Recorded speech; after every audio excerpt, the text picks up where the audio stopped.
Hello and welcome to another episode of Dialogue with the Dukes. I'm your host Bill Berger, and today's show is being brought to you by the Truly Simple Boutique located at 139 West Herrick in downtown Wellington. Recently, within the school district, a new position was created. It's called Communications Coordinator. And the first person to hold that job is the young lady to my immediate left, Mrs. Amy Sword. She is the new Communications Coordinator for the Wellington School District. Amy, welcome. Thank you. Obviously, the first question is, what is a Communications Coordinator? Sure. So the Board of Education approves 6 different goals as part of their 4-year strategic plan. And one of those goals was to increase communications for internally within the school and externally to all the stakeholders outside of the school. So, you know, they say, okay, that's one of the goals.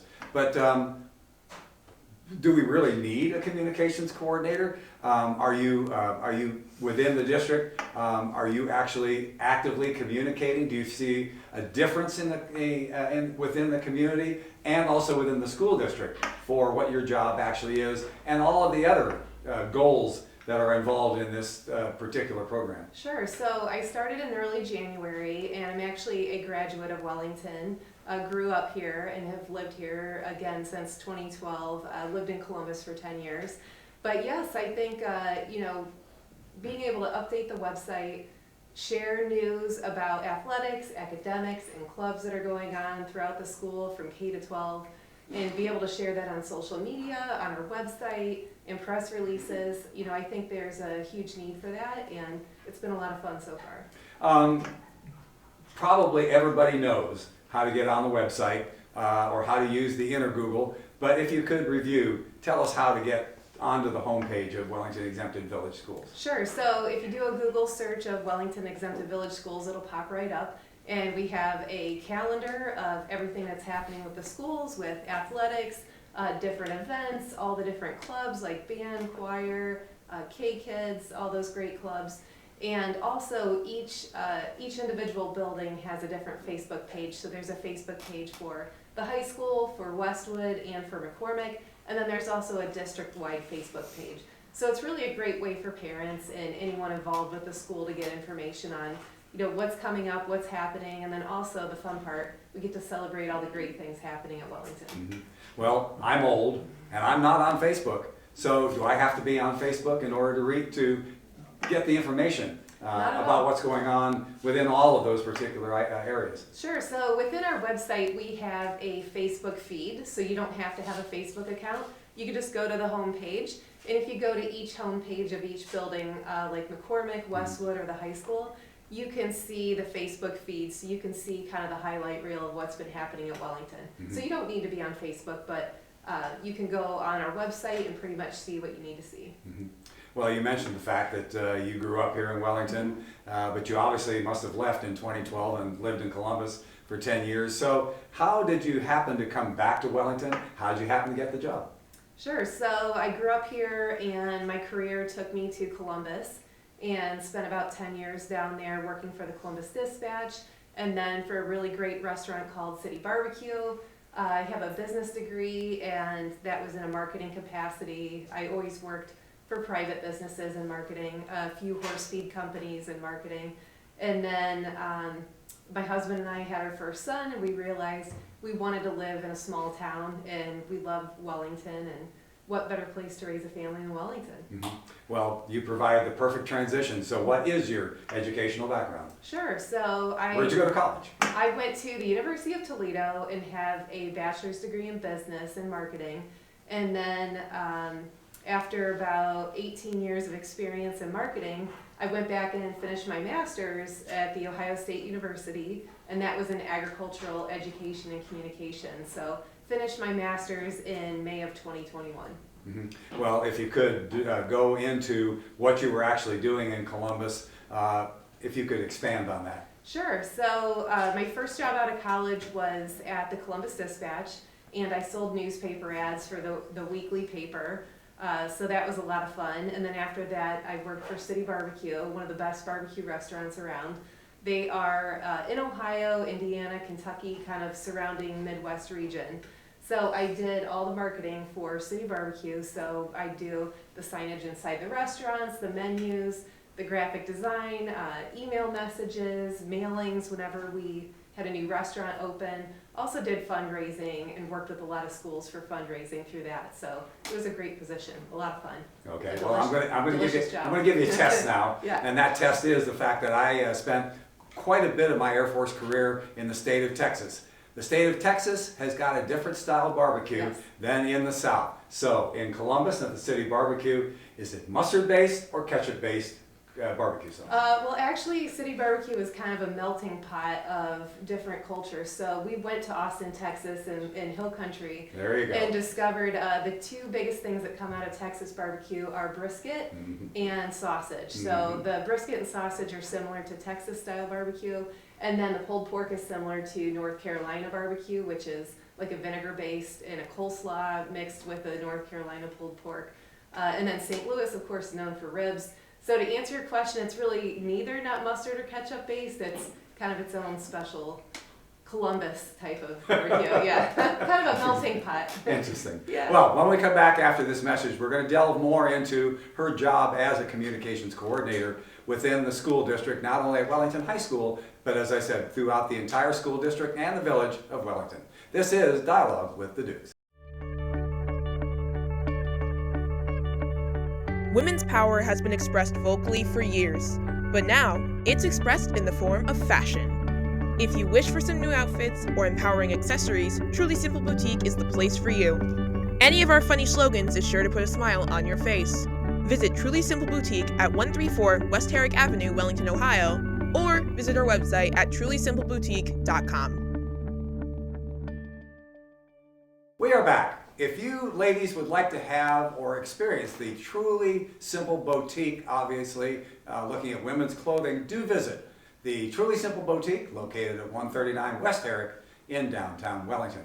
We've been speaking with Mrs. Amy Sword.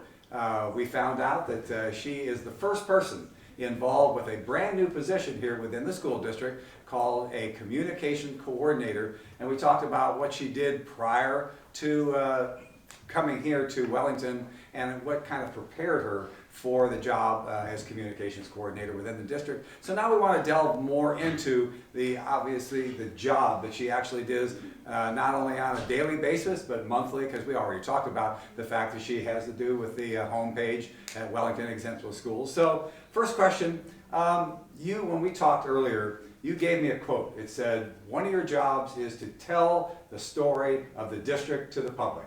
Explain or define that. Sure. So there's so many great things happening at Wellington. We have an amazing theater department, and recently Mrs. Campo had a grant for Great Lakes Theater to come in and to teach drama students different acting techniques. So that happened during the school day, and I was able to go over there and capture some videos, some photos, and meet with the Great Lakes staff and kind of learn more about their program.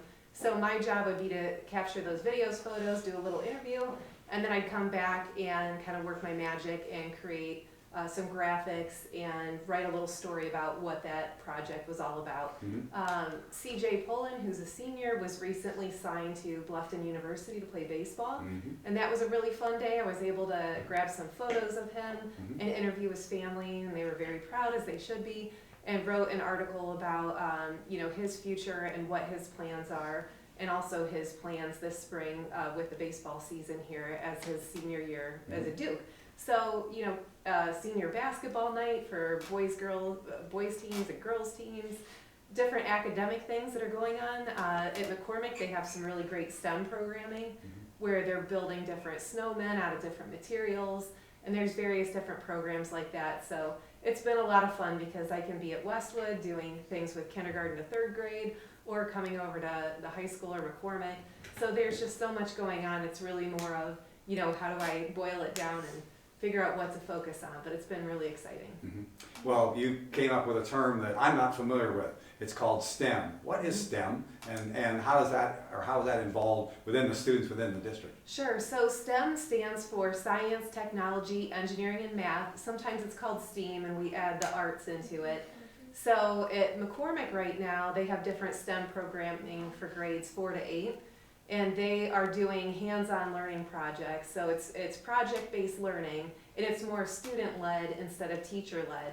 So it's really great experience for them to get ideas into different careers in the future, and it tends to lead to different building and utilizing a different part of your brain rather than being in a lecture type setting. So it's pretty exciting. Well, it's 8 o'clock in the morning on Wednesday, tomorrow morning. You walk into the school, you walk into your office.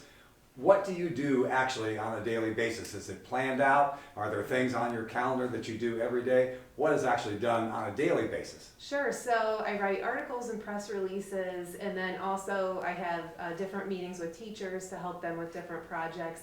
So it's kind of a mix of both, I'd say 50-50. Some of it's planned out in advance, and also some of it is, what's happening in the district that day that I'll be flexible with. So, for instance, this Thursday there's a Kindland rally at Westwood for grades kindergarten to 3rd.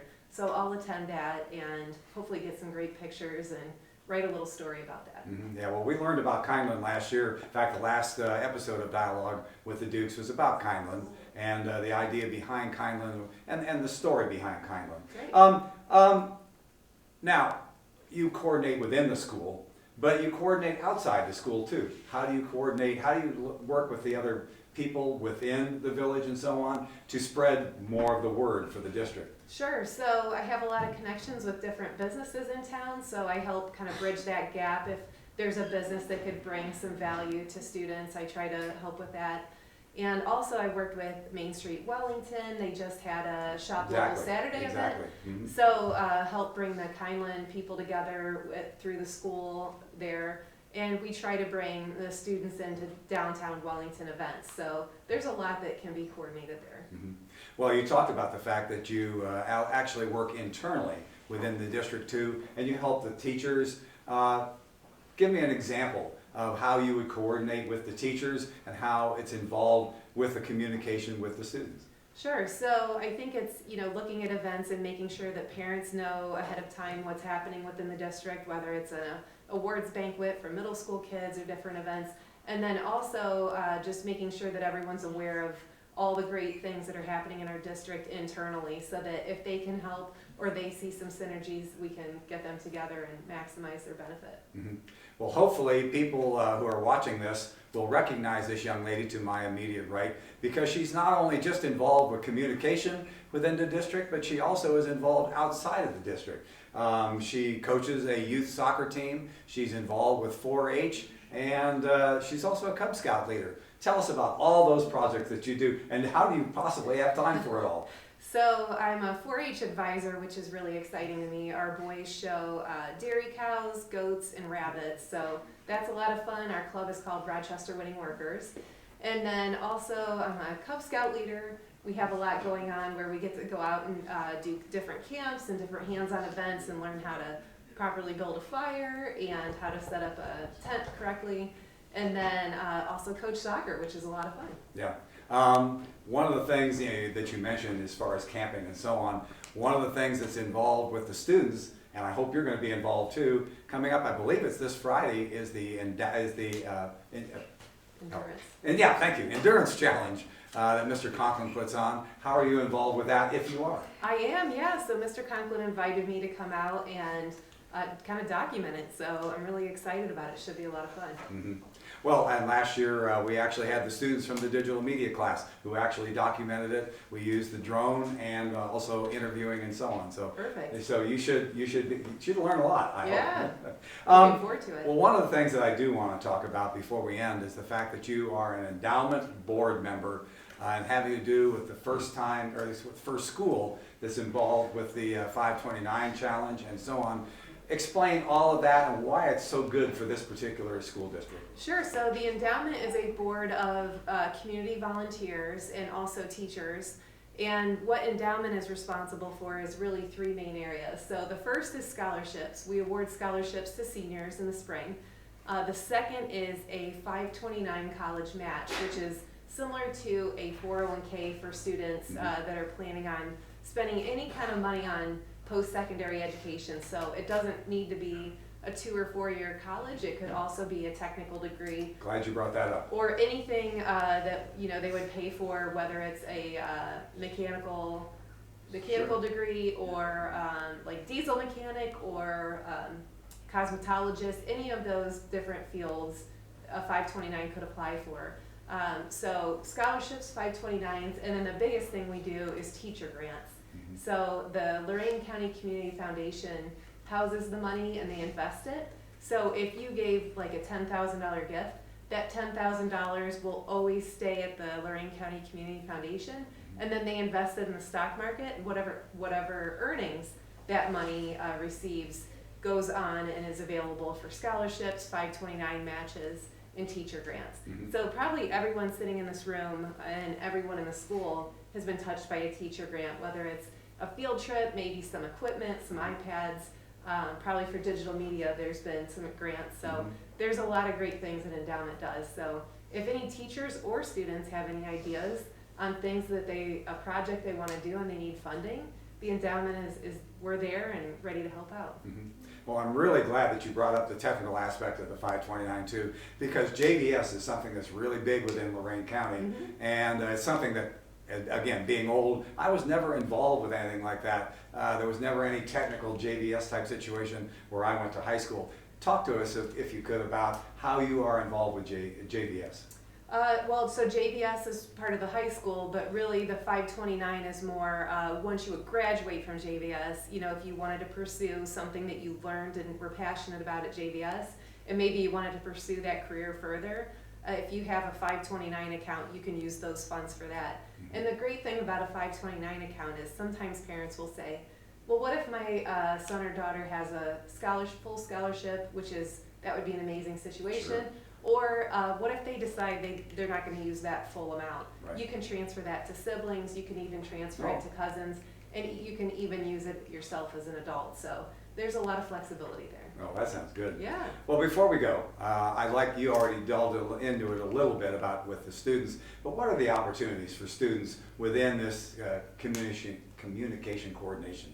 Sure. So if any students, regardless of their age, have any interesting story that they want me to share with everyone in the district, or maybe they have a particular skill, like they love to make PowerPoints, or they're great at editing photos, or interested in videography, anything like that, or just, hey, they love to write and they want to try their hand at writing a press release. I'd love to work with anyone on that. It's a lot of fun if I can involve the students, and they have a lot of great creative ideas. So. By any chance, do you work with the newspaper? Because the newspaper has just been, kind of in and out before. We did interview last year, the school newspaper, but I imagine that there's more.